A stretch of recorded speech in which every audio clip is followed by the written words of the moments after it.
안녕하십니까? 하나원 문학관 TV를 진행하는 손흥섭 시인입니다.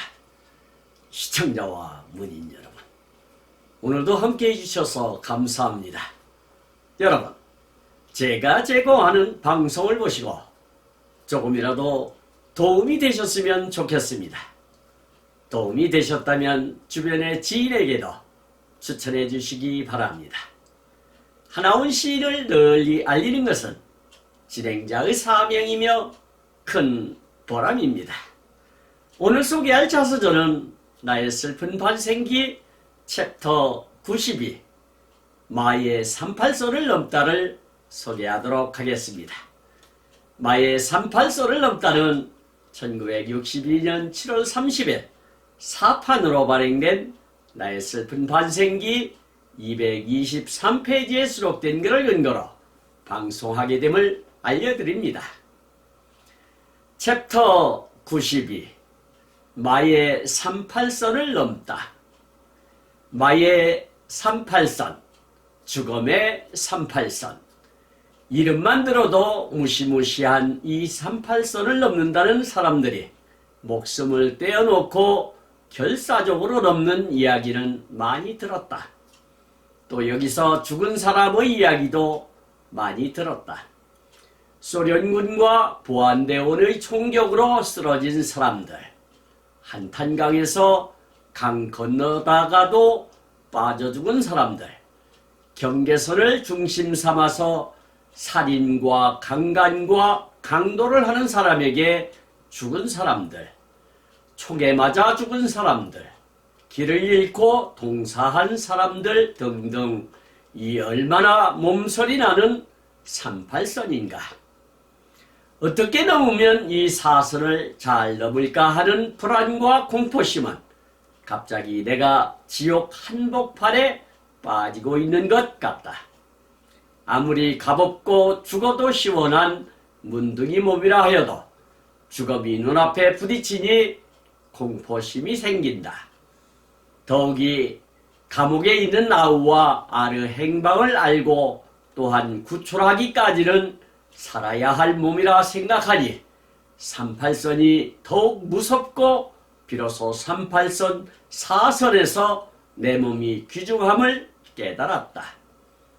내가 죽고 사는 것은 문제가 되지 않으나 다만 아우와 아를 구출하기까지는 살아야 하겠다는 욕망이 치솟는다.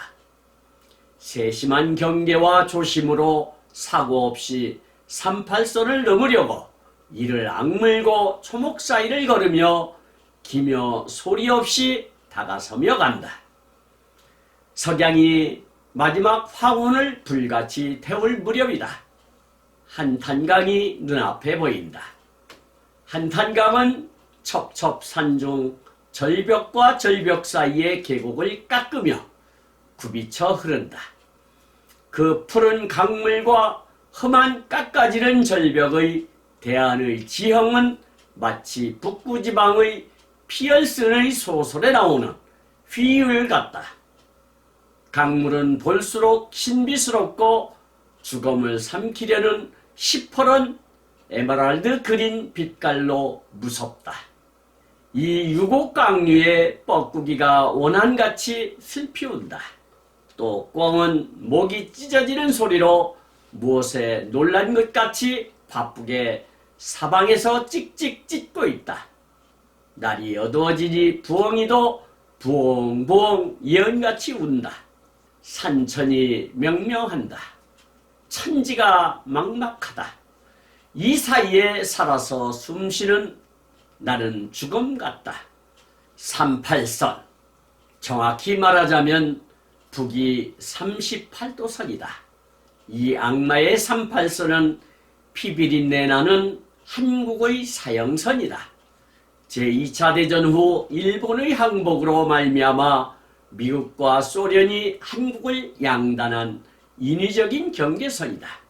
이 38선으로 말미암아 단일민족인 우리나라를 정치, 경제, 문화와 사상마저라도 두 동가리로 잘라놓은 죽음의 선이며 천추의 원한이 가시지 않을 적대 행위의 비극을 마련한 선이다. 이 사선을 미국과 소련이 일방적으로 설정해 놓고 그네들은 우리에게 자유니 자주니 해방이니 하면서 구세주같이 큰 얼굴들을 치켜들며 우리 땅에 와서 자유자재로 자기네들의 일방적인 정치 형태의 군정을 실시하고 있다. 이 얼마나 뼈아픈 약소민족의 슬픔인가. 우리는 억울함을 호소할 곳도 없이 노예로 붙잡혀서 그네들의 비대에 충복이 되어야만 하나. 이것은 우리에게 너무나 잔인한 일이다. 우리의 정치여, 우리의 정신여, 우리의 경제여, 우리의 문화여, 그리고 가장 진실하여야 하며 용감하여야 할 우리의 문학이여, 민족의 정기를 맹맥히 도두어서 38선 철폐에 총진군하도록 붓을 들어야 할 것이 아닌가. 이 욕된 38선 존재에 우리에게 무엇이 있겠는가?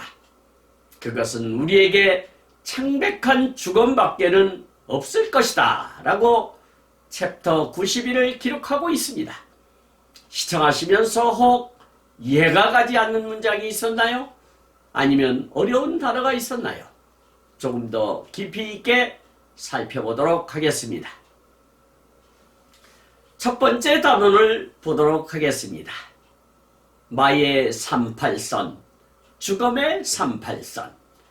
이름만 들어도 무시무시한 이 38선을 넘는다는 사람들이 목숨을 떼어놓고 결사적으로 넘는 이야기는 많이 들었다.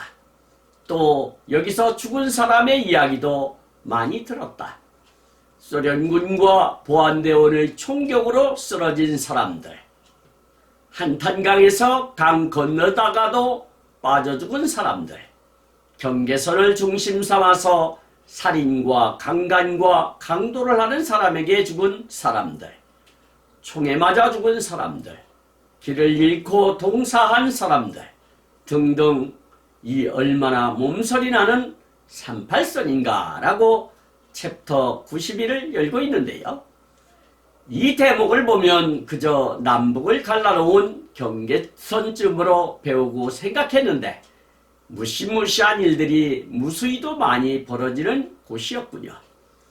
가까이는 피와 살을 나눈 형제 자매이고 생김새와 말을 같이 사용하는 민족인데 어찌 이런 끔찍한 배륜적 사건들이 벌어졌을까요?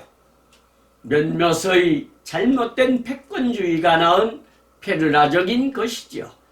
잘못된 이념과 사상이 빚은 참사이지요. 우리는 그런 역사를 겪은 민족이면서도 탄압할 줄 모르고 사분오열을 지금도 반복하고 있으니 참 암담합니다. 여기서 38선이라고 하는 것은 6.25 전쟁이 1953년 7월 27일 22시에 휴전됨으로써 한반도의 가운데를 가로질러 설정된 군사 분계선으로서 위도상 38도선이라서 이르는 말이라 할 수 있겠습니다. 결사적이라고 하는 것은 죽음을 각오하고 있는 힘을 다하는 것을 뜻하는 말이 되겠고요. 총격이라고 하는 것은 총을 쏘아 사격함을 뜻하는 말이 되겠습니다. 그리고 한탄강이라고 하는 것은 강원도 평강군에서 시작하여 경기도 연천군을 지나 임진강으로 흘러드는 강을 뜻한다 하겠습니다. 강간이라고 하는 것은 사람을 폭행이나 협박 등으로 강제하여 성관계를 함을 뜻하는 말이 되겠고요. 동사라고 하는 것은 얼어서 죽음을 뜻하는 말이 되겠습니다. 다음 단원을 보도록 하겠습니다. 어떻게 넘으면 이 사선을 잘 넘을까 하는 불안과 공포심은 갑자기 내가 지옥 한복판에 빠지고 있는 것 같다. 아무리 가볍고 죽어도 시원한 문둥이 몸이라 하여도 죽음이 눈앞에 부딪히니 공포심이 생긴다. 더욱이 감옥에 있는 아우와 아르 행방을 알고 또한 구출하기까지는 살아야 할 몸이라 생각하니 38선이 더욱 무섭고 비로소 38선 4선에서 내 몸이 귀중함을 깨달았다. 내가 죽고 사는 것은 문제가 되지 않으나 다만 아우와 알을 구출하기까지는 살아야 하겠다는 욕망이 치솟는다. 세심한 경계와 조심으로 사고 없이 38선을 넘으려고 이를 악물고 초목 사이를 걸으며 기며 소리 없이 다가서며 간다라고 기록하고 있는데요. 무시무시한 곳에서 아무리 간이 큰 사람이라도 두려움이 왜 없겠습니까? 문둥이로서 죽고 사는 것이 그다지 중요하지 않다지만 영어의 몸이 되었는지 시베리아로 유배를 당했는지도 모르는 사랑하는 알과 하나밖에 없는 남동생을 어떻게 해서라도 구출해야 한다는 생각을 할 때 목숨을 가볍게 여길 수가 없어서 세심한 경계와 초목 사이를 기다시피 최대한 조심을 했던가 봅니다. 여기서 사선이라고 하는 것은 죽을 고비를 뜻하는 말이 되겠고요. 공포심이라고 하는 것은 두려워하고 무서워하는 마음을 뜻한다 하겠습니다. 그리고 지옥이라고 하는 것은 아주 괴롭거나 더없이 참담한 환경이나 형편을 비유적으로 이르는 말이 되겠습니다. 그리고 한복판이라고 하는 것은 복판의 한가운데를 뜻하는 말이 되겠고요. 구출이라고 하는 것은 다른 사람의 도움으로 위험에서 벗어나다라는 뜻이 되겠습니다. 귀중함이라고 하는 것은 매우 가치가 크고 중요함을 뜻하는 말이 되겠고요. 욕망이라고 하는 것은 무엇을 가지거나 하고자 간절하게 바람을 뜻하는 말이 되겠습니다. 세심한 했는데 꼼꼼하고 주의 깊은 이런 뜻이 되겠습니다. 다음 단원을 보도록 하겠습니다. 석양이 마지막 황혼을 불같이 태울 무렵이다. 한탄강이 눈앞에 보인다.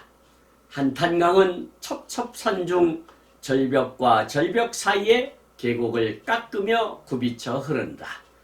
그 푸른 강물과 험한 깎아지른 절벽의 대안의 지형은 마치 북부지방의 피얼선의 소설에 나오는 휘일 같다. 강물은 볼수록 신비스럽고 죽음을 삼키려는 시퍼런 에메랄드 그린 빛깔로 무섭다.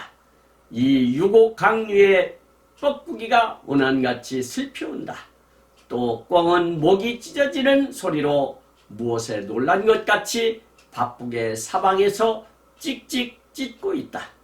날이 어두워지니 부엉이도 부엉부엉 예언같이 운다라고 기술하고 있는데요. 뉘엿뉘엿할 시점에 한탄강 기슭에 도착했나 봅니다. 한탄강은 굽이굽이 휘몰아치는 강줄기가 일품이지요. 그리고 깎아지른 벼랑처럼 신비로운 경관이 신비롭지요. 그래서 하운도 외국 영화에서나 볼 법한 느낌의 신비로운 감정을 가졌나 봅니다. 이런 광경을 보고 그냥 지나칠 하운이 아니지요. 시 한 수를 남겼지요. 아마도 자벌레의 밤이라는 시가 여기서 탄생한 것이 아닐까 싶습니다. 새들이 움직이면 감시병들이 의심을 품게 할 터인데 오히려 새들의 노랫소리가 하운의 움직임을 덮어준 것이 아닐까 유추해 봅니다. 여기서 석양이라고 하는 것은 해가 질 무렵의 해를 뜻한다 할 수 있겠고요. 첩첩산중이라고 하는 것은 겹겹으로 덮인 산속을 뜻한다 할 수 있겠습니다. 절벽이라고 하는 것은 아주 험한 낭떠러지를 말하는 것이고요. 굽이쳐라고 하는 것은 굽이치다의 잘못된 표현으로 힘차게 흐르며 꿈틀거려 굽이지다 라는 뜻이 되겠습니다. 휘율이라고 하는 것은 한문으로 협강을 뜻하는 말인데 중국식 단어로 굽어진 곳이 좀 넓고 강기슬이 다소 낮으며 그리 깊지 않은 현만을 뜻한다 할 수 있겠습니다. 에메랄드 그린이라고 하는 것은 밝고 산뜻한 녹색을 뜻한다 할 수 있겠고요. 유곡 강류라고 하는 것은 깊고 극한 산골에 흐르는 강물을 뜻한다 할 수 있겠고요.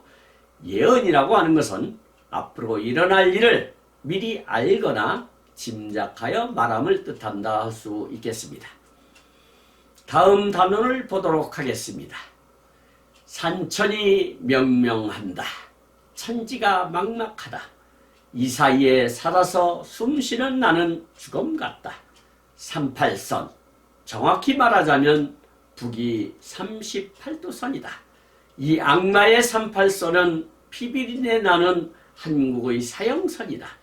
제2차 대전 후 일본의 항복으로 말미암아 미국과 소련이 한국을 양단한 이류적인 경계선이다. 이 38선으로 말미암아 단일민족인 우리나라를 정치, 경제, 문화와 사상만저라도 두 동가리로 잘라놓은 죽음의 선이며 천추의 원한이 가시지 않을 적대 행위의 비극을 마련한 선이다. 이 사선을 미국과 소련이 일방적으로 설정해놓고 그네들은 우리에게 자유니 자주니 해방이니 하면서 구세주같이 큰 얼굴들을 치켜들며 우리 땅에 와서 자유자재로 자기네들의 일방적인 정치 형태의 군정을 실시하고 있다라고 수리하고 있는데요. 이 대목을 보면 명징하게 38선이 의미하는 바를 잘 설명하고 있네요. 미국이 소련이 왜 우리 민족을 두동강인해서 철의 장막을 만들어 놓았는지 원망스럽습니다. 새들은 자유롭게 오가는데 우리 민족은 새만도 못한 존재란 말인가. 두 체제가 공존한다 하여도 좋으니 서로 오가고 서로 생사만이라도 알 수 있도록 하면 얼마나 좋을까요? 제발 우리끼리라고만 내까리지 말고 실행하는 날이 오기를 바라봅니다. 여기서 명명이라고 하는 것은 생물이나 사물의 이름을 붙임을 뜻하는 말이 되겠고요. 망막이라고 하는 것은 의지할 데 없이 애롭다라는 뜻이 되겠습니다. 그리고 북이라고 하는 것은 적도로부터 북극에 이르기까지의 위도를 뜻하는 말이 되겠고요. 앙바라고 하는 것은 사람에게 재앙을 내리거나 나쁜 길로 유혹하는 마귀를 뜻한다 할 수 있겠습니다. 그리고 사형선이라고 하는 것은 38선이 마치 죄인의 목숨을 끊는 형벌이 집행되는 것 같다는 뜻을 내포하고 있습니다. 그리고 항복이라고 하는 것은 상대편이나 적의 힘에 눌려 불복함을 이르는 말이 되겠고요. 동갈이라고 하는 것은 단으로 묶은 것을 한 덩이로 엮어 쌓아놓은 무더기를 뜻한다 할 수 있겠습니다. 그리고 천추라고 하는 것은 길고 오랜 세월을 뜻하는 말이 되겠고요. 구세주라고 하는 것은 괴로움이나 곤경에서 구해주는 사람을 뜻한다 할 수 있겠습니다. 그리고 군정이라고 하는 것은 전쟁이나 사변 중에 점령지역의 군사령관이 임시로 행하는 통치 행위를 뜻한다 할 수 있겠습니다. 마지막 단원을 보도록 하겠습니다. 이 얼마나 뼈아픈 약소민족의 슬픔인가. 우리는 억울함을 호소할 곳도 없이 노예로 붙잡혀서 그네들의 비대위에 충복이 되어야만 하나. 이것은 우리에게 너무나 잔인한 일이다. 우리의 정치여, 우리의 정신이여, 우리의 경제여, 우리의 문화여, 그리고 가장 진실하여야 하며 용감하여야 할 우리의 문학이여, 민족의 정기를 맹맥히 도두어서 38선 철폐에 총진군하도록 붓을 들어야 할 것이 아닌가. 이 욕된 38선 존재에 우리에게 무엇이 있겠는가? 그것은 우리에게 창백한 죽음밖에는 없을 것이다 라고 챕터 91을 마감 짓고 있습니다. 하우는 지도자적 직견으로 호소하고 있습니다. 숙명 같은 우리 민족의 애환을 뼈아파하며 배운 자들이여, 죽음의 계곡 38선 철폐를 위하여 붓을 들어 총진군하자고 외칩니다. 소위 글을 쓴다는 문학인들이여, 지금도 늦지 않았으니 지속적으로 대안을 제시하고 비판하고 문제 제기를 하여야 합니다.